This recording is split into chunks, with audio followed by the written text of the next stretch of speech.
Gusto mo bang malaman kung peke ang PSA mo? Sa loob lang ng ilang segundo, pwede mong i-check ang QR code gamit ang PSA e-verification app. Una, magbukas tayo ng browser at i-type ang PSA e-verification. Pagkatapos, i-click ang psa.gov.ph na karaniwang unang lumalabas sa search results. Pagkatapos mag-click, ito ang makikita ninyo sa screen. Sundan lamang natin ang step-by-step guide para ma-install ang PSA e-verification app. I-scroll pababa ang page hanggang makita ninyo ang PSA e-verification download section. I-click ito para ma-download ang application. Kapag tapos na ang download, i-click ang file at piliin ang extract all. Pagkatapos ay i-click ang extract. Pagkatapos ma-extract, buksan natin ang application.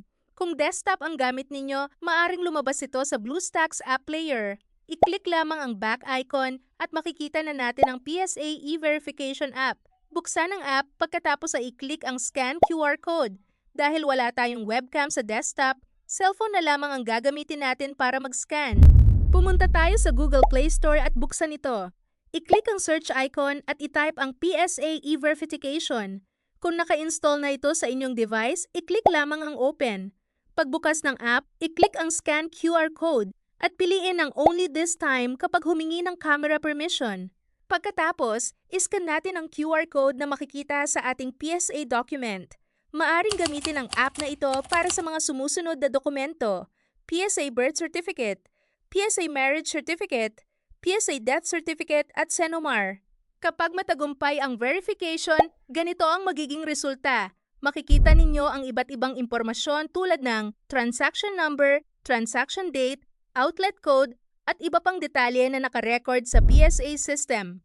Paano naman kung may maling detalye na lumalabas sa app, ngunit tama naman ang nakasulat sa inyong aktual na PSA document tulad ng document owner's name, father's name, mother's name, birth date, at birthplace?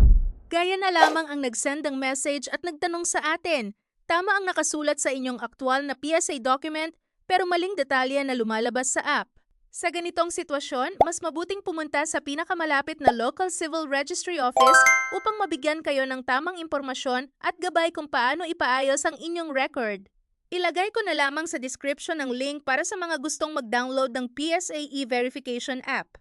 Kung nakatulong at nalinawan ka sa videong ito, huwag kalimutang i-like, mag-subscribe, i-click ang notification bell at i-share para mas marami pang matulungan. Maraming salamat sa panonood!